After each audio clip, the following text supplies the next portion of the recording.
Bien, buenas tardes. Esta es nuestra clase de Historia de la Filosofía 2 y vamos a reflexionar en esta clase sobre, una vez visto los prolegómenos, la parte primera en la primera sección de la clase pasada, pues nos toca hoy reflexionar sobre la filosofía patrística.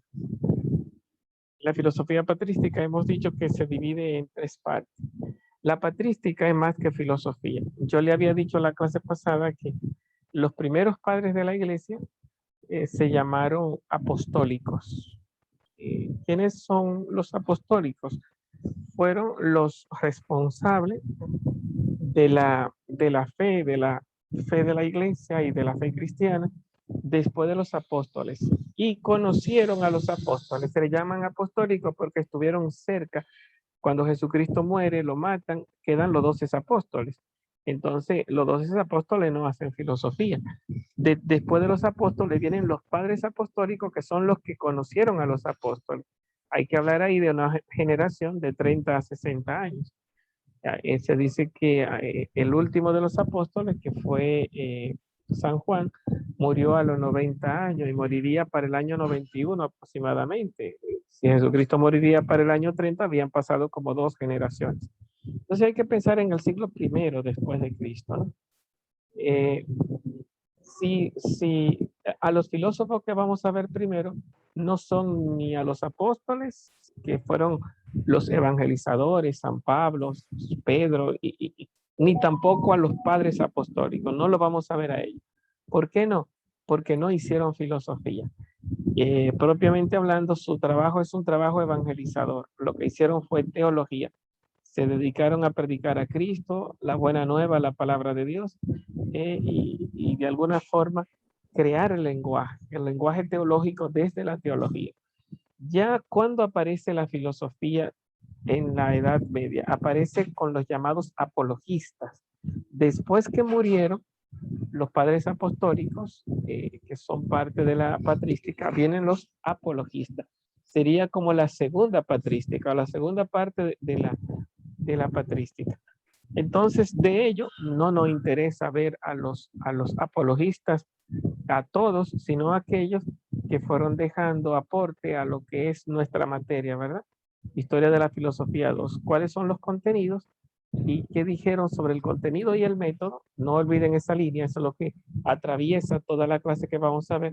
Contenidos y métodos de lo que es la filosofía. ¿Cómo surge la filosofía en estos hombres? Hijos de la fe, hijos de la religión, nos van diciendo lo que no es teología, lo que no viene como palabra de Dios, pero que como la fe se vio atacada por Roma, por Grecia, los filósofos de Grecia, por los pensadores romanos, que habían tantos filósofos y se le llaman también paganos. El paganismo son como los 3 frentes que enfrentó la iglesia apologística, ¿no? El judaísmo, que era propio del pueblo de Jesús, propio de la religión de la Biblia, el judaísmo, ataca el cristianismo. También atacó el cristianismo Grecia, la filosofía ataca el cristianismo. Y Roma es lo que se llama el paganismo, poniendo todo el sentido de la vida en la paz romana, en el emperador, ataca al cristianismo. Y es al final quien más persigue, por lo menos a nivel de matanza, ¿verdad? Los primeros que persiguen a nivel de matanza son los judíos. Recuerden que los judíos son los que llevan a Cristo a la muerte y también a los primeros apóstoles. Pero cuando se habla de la persecución de los cristianos de los incendios, los emperadores persiguieron a los cristianos, por lo menos hasta que llegó a la conversión de uno que se llamó Constantino.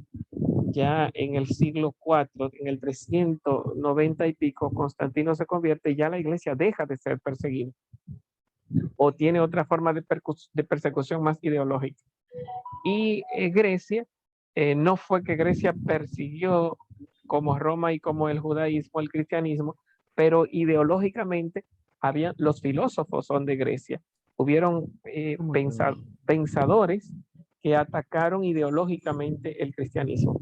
Entonces, de frente a lo que se llama la guerra reflexiva, la guerra, llamémosle así, griega, entonces que era ya una guerra filosófica, es cuando hablamos entonces de los apologistas. Los apologistas son aquellos que hacen filosofía de frente a Grecia y de frente a Roma, porque recuerden ahí a Cicerón, que era un filósofo romano, sabía mucho de la filosofía griega, aunque es mejor pensarlo como griego, porque al final la filosofía, aunque fue romana, de alguna forma siempre fue una herencia de Grecia en toda la Edad Media, primero del platonismo y del neoplatonismo, y segundo, después cuando llegue la escolástica, de Aristóteles y los filósofos eh, musulmanes. Pero toda esta primera parte que vamos a ir viendo, tienen como heredero a Platón. Platón es el filósofo de la patrística, no Aristóteles. No es que nos conozcan Aristóteles, vamos a ver en San Agustín que sí, pero el que le era más cómodo para hablar de la fe y para defender la religión era Platón, porque Aristóteles le sabía, además de muy profundo y muy incómodo para penetrarlo, Aristóteles le sabía muy religioso, ¿no? Filón de Alejandría, que era un filósofo judío, cuando leyó a Aristóteles, lo atacó de ateo, lo atacó de panteísta, de que hacía del mundo un dios y se olvidaba realmente de Dios. Entonces, los filósofos se sintieron más afín con Platón y desarrollaron el pensamiento más a la luz de Platón que a la luz de Aristóteles. Recuerden que el mayor exponente será San Agustín, de quien se dice que cristianizó a Platón, pero Platón, vamos a decirlo de esta manera, era la filosofía de la patrística.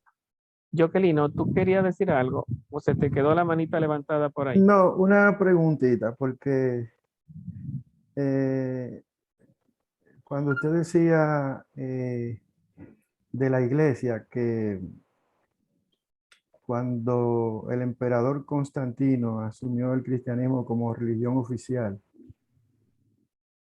dejó de perseguir a la iglesia. Y yo me preguntaba ahí entonces, si realmente la iglesia existía en el concepto que nosotros tenemos hoy, antes de Constantino, o ese concepto de la iglesia es a partir de Constantino. Es una pequeña aclaración. Bueno, va a depender de lo que tú entiendas como iglesia. Que cuando Constantino creo que fue en el Tre- 320 325. y pico, bueno. O sea, 300, la conversión de Constantino me parecería que fue en el 13, pero bueno, no estoy seguro, son datos que yo no tengo precisados. ¿Qué fue lo que hizo Constantino? Porque Constantino no declaró que la iglesia fuera, que el imperio fuera cristiano. Eso se le debe a otro emperador, a Teodosio. A Constantino lo que declaró fue la libertad de culto. Pues, al declarar la libertad de culto, entonces se dejó de perseguir. Cualquiera podía buscar su propia religión. La mamá de Constantino era cristiana. Entonces, no fue que Constantino, no era que Constantino era cristiano, primer punto, sino que declaró la libertad de culto y el verdadero cristiana era la mamá de Constantino. Segundo punto, eh, bajo el amparo de Constantino surgió lo que se llama el concilio eh, niceno-constantinopolitano de Nicea y el concilio de Constantinopla bajo el mismo nombre de Constantino, que bueno, la iglesia como iba creciendo en todo su imperio, entonces de alguna forma se vieron, digámoslo así, amparados por el emperador. ¿Qué es lo que surge con Constantino? No vamos a decirlo así, la romanización de la iglesia, no la institucionalización del cristianismo, porque ya Jesucristo dejó fundado una comunidad. Después con la llegada del Espíritu Santo de Pentecostés, pues entonces ya Pablo había formado distintas comunidades cristianas en Grecia y en el mismo Imperio Romano. Ya esas comunidades existían, ya esos grupos existían.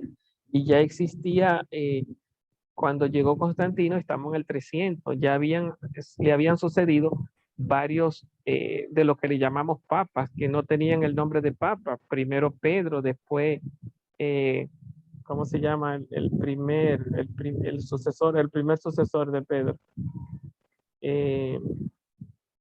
Ignacio de Alejandría, y creo que era San Ignacio de Alejandría, que estaba como responsable en Roma de la iglesia. Con la muerte de San Ignacio, hay otro y otro. O sea que ya había un responsable, una cabeza, varios dirigentes en distintas comunidades. Lo que no tenían era aprobación oficial a nivel del emperador. Serían ilegales, pero no era que no existía. Cuando llegó el emperador Constantino, entonces se dice que se romaniza. Más, es una forma de decir que de alguna forma, al dejar de ser perseguida, y claro, dejó de perseguida porque también había crecido, mientras más mataban a los seguidores de Cristo, más crecía el cristianismo. Al dejar de ser perseguida, era una forma también de dejar de estar asesinando gente en el circo, irlo matando como si fueran criminales. Las matanzas que se hizo a los cristianos fue excesiva. Recuerden a Calígula, que prácticamente se le llama el emperador loco porque cogía a los cristianos, lo encendía y lo ponía como antorcha, le tiraba aceite y lo dejaba quemado. Hubieron varias persecuciones que fueron brutales porque los romanos entendían que el cristianismo le estaba quitando el poder. Eso es lo que se llama paganismo al emperador.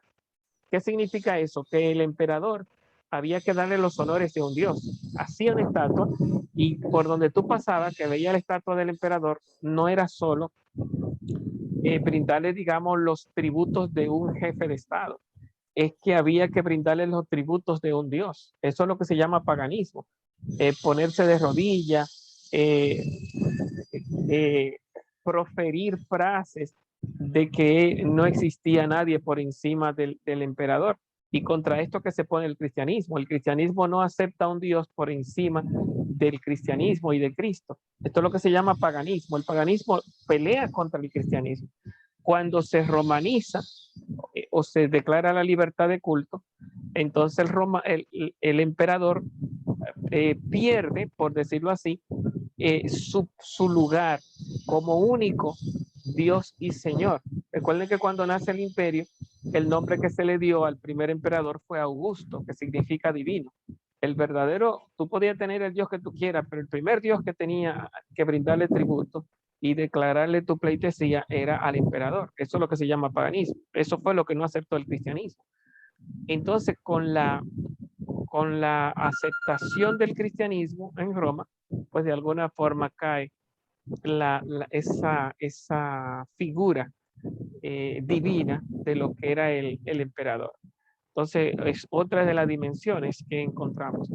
Se dice que cuando San Agustín escribe lo que se llama la ciudad de Dios, entonces es como si pusiera a pelear la ciudad del mundo, vista en Roma, y la ciudad de Dios vista como el cristianismo. Entonces, una de las lecturas que suele hacer de la caída del Imperio Romano de Roma, por lo menos no la caída de Bizancio, que es como la parte del imperio que permaneció 1000 años, sino la caída del Imperio Romano de Occidente. Se suele decir que se cae por la fuerza del cristianismo, como que el cristianismo debilitó al imperio. Esa es una de las lecturas, yo diría, pagana que se hace. Si tú lees la historia, se te amplía la visión, porque recuerden que al imperio entraron varios grupos que no era el cristianismo. El imperio estaba fuerte, pero cuando el imperio se dividió entre los hijos de Teodosio, entonces hubo una parte que no se cayó, que era la parte donde el cristianismo estaba fuerte, ¿eh? En todos los grupos donde donde había evangelizado San Pablo y había evangelizado Pedro. Toda esa parte del imperio no se cayó. Donde el cristianismo estaba fuerte, el imperio no se cayó. ¿Cuál fue la parte del imperio que se cayó? Donde entraron los godos, visigodos, vándalos, suevos, todas las partes donde se vio invadida por lo que se llama los bárbaros. Entonces, si tú entiendes eso y lees la historia, te das cuenta que esa gente no era cristiana y debilitaron el imperio, y fue la parte que se cayó. Claro que hay una lectura que viene del mismo San Agustín, pero la lectura que hace San Agustín de frente al imperio es una lectura paganismo versus cristianismo, el dios emperador o el dios cristiano.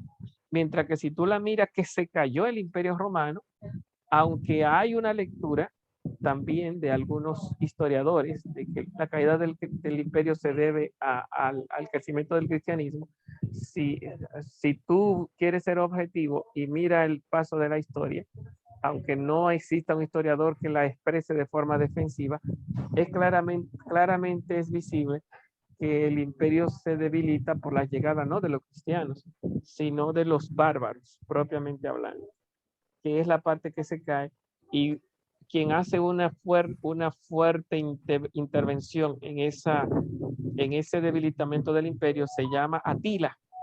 Atila, rey de los hunos, uno de esos grupos que también venía de esa parte eh, lejano oriente, acabando con todos los pueblos en ese momento. Jocelyn. Ah, sí, profesor, que normalmente nos referimos a la caída del Imperio Romano con la caída de Roma, pero también hay que recordar que el Imperio Romano se había dividido entre el Imperio Romano de Oriente y el Imperio Romano de Occidente. Precisamente Constantino había construido la ciudad de Constantinopla y había asentado ahí en lo que hoy es Turquía, para él, la principal ciudad del imperio. Roma quedó como la capital del Imperio Romano de Occidente. Cuando en el año 476 cae el Imperio Romano de Occidente, el Imperio Romano de Oriente permaneció durante más de 1000 años. Vino a caer en el año 1453, cuando los musulmanes invadieron Constantinopla, cerraron ahí el paso de lo que era la antigua ruta de la seda a Europa. Y quizás, como usted dice, que la Europa de esa época, del siglo V, no era la Europa de hoy. Europa, aparte de Grecia y de Roma, el resto de Europa eran pueblos bárbaros. Europa era un mundo, bueno, que fue precisamente Roma, que en cierta medida, con sus ejércitos y su dominación, llevó cierto nivel de civilización al resto de Europa. De hecho, uno de los pueblos un poquito más avanzados era España en esa época. Pero el resto de Europa del Norte eran pueblos que eran los vikingos, como usted bien dice, los hunos, que eran más al oriente, los visigodos, que no eran, o sea, no eran culturas, vamos a decir, como llegó a ser Fenicia en su época, como llegó a ser Grecia, como llegó a ser Egipto, la Gran Babilonia, que habían sido grandes centros científicos, filosóficos, de astronomía, etc. Y quizás el hecho de que el Imperio Romano de Oriente permanece es porque bajo Constantinopla,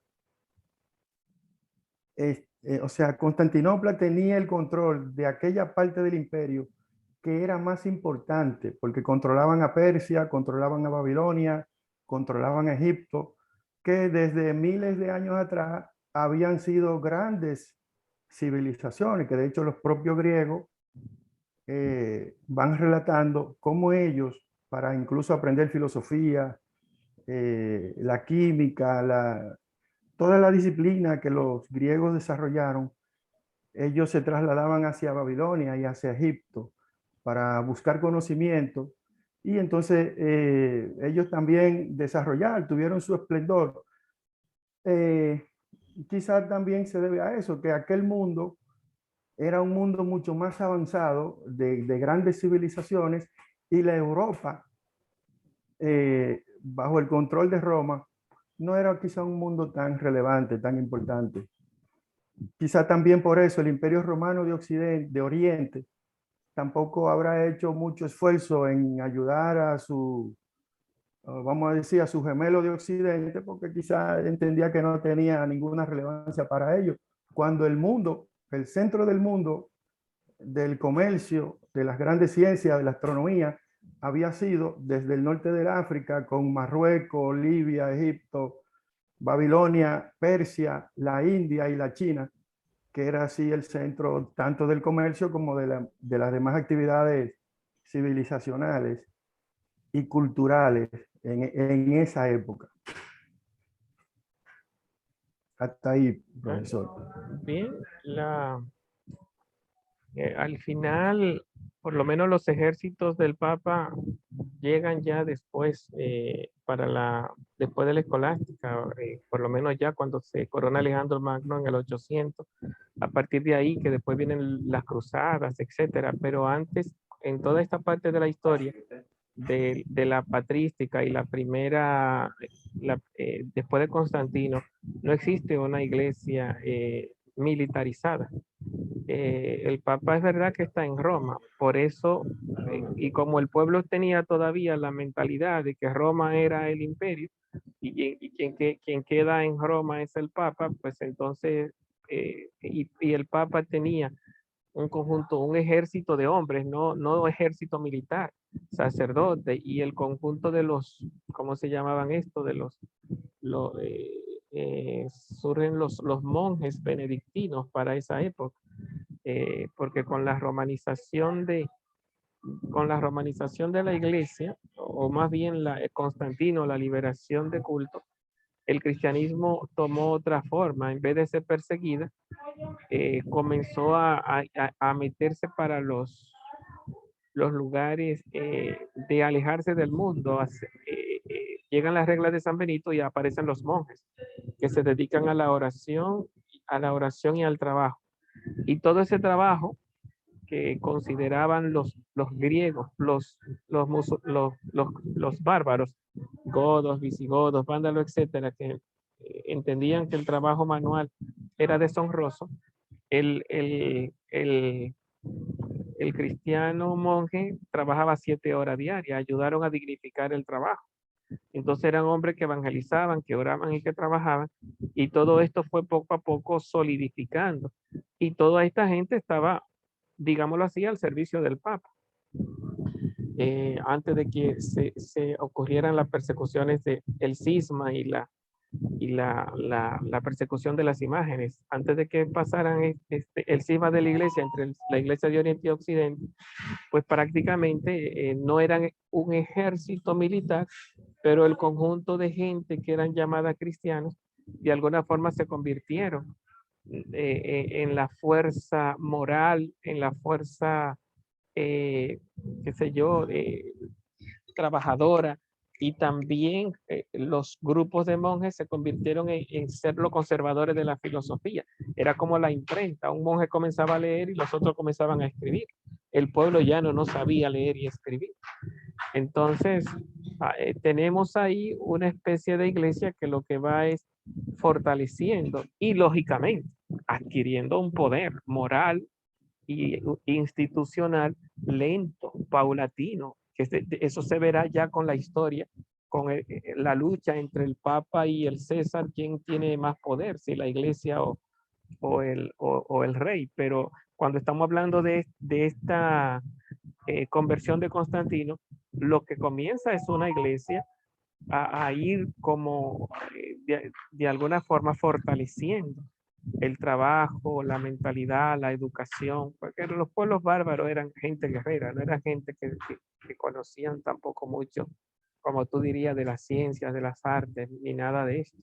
Entonces, quienes ayudan a consolidar y a educar y a fortalecer todo el imperio de Oriente, vamos a llamarlo así, la parte pobre del imperio, es la iglesia que está ahí trabajando bajo la anuencia del Papa y bajo su mentalidad cristianizante y educante de toda esta sociedad bárbara. Bueno, no era la idea entrar un poco en la historia, más bien era la idea entrar en los filósofos, es la urgencia que tenemos delante. Pero todo, por lo menos estamos viendo un poquito el contexto donde se desarrolla lo que se llama el contexto histórico donde se desarrolla los primeros pensamientos filosóficos. Para no quedarnos, porque faltan 3 minutos para cerrarse esta primera parte, para no quedarnos sin entrar ya en la filosofía, yo le voy a invitar a que entremos de una vez, se caiga el Zoom, entremos de una vez a la segunda sesión y comencemos a desarrollar por lo menos uno de los filósofos. Tú tienes la mano levantada, Jocelyn. ¿Fue que se te quedó o tú querías hacer otra intervención?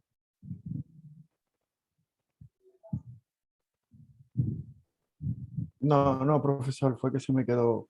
Déjame quitarla.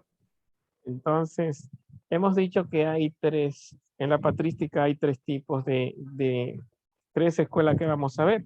Los apologistas, después vamos a ver la escuela de Alejandría y después la escuela de Capadocia. Cuando hablamos de la patrística, los padres apologistas, de ellos, los que más se acercaron al discurso filosófico, tanto a nivel de método como a nivel de contenido, tenemos a Justino y a Tertuliano, que son los primeros que vamos a trabajar. ¿Qué dijeron Justino y qué dijo Tertuliano? Que son los llamados apologistas, ¿no? Después de los apologistas, Justino y Tertuliano, entonces tenemos la escuela de Alejandrina. Si quieren, podríamos llamarle los alejandrinos. Tendríamos los apologistas, los alejandrinos y los capadocios. Tenemos 2 apologistas, 2 alejandrinos y 2 capadocios. Los alejandrinos son bien complejos, ¿no? La escuela de Alejandría. Los alejandrinos tenemos a Clemente y a Orígenes. Clemente de Alejandría y Orígenes de Alejandría. Ya veremos que son filosofía menos sencilla. Mientras más antiguas, más sencilla. La de Justino y la de Tertuliano, no es que son sencillas, pero son más sencillas que la de Orígenes, que la de Clemente y la de Orígenes. Orígenes es bien complejo. Y después tenemos la de los padres capadocios.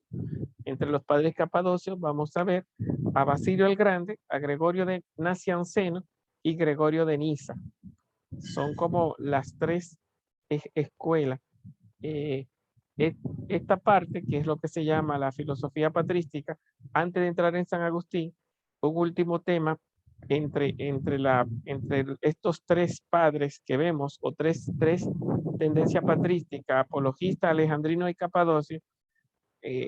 Después de ello, y antes de San Agustín, que es como el que corona y termina esta primera lectura de la patrística, veremos un poquito las herejías entre los 3 apologistas, alejandrino y capadocio, y San Agustín. Veremos las herejías como estímulo.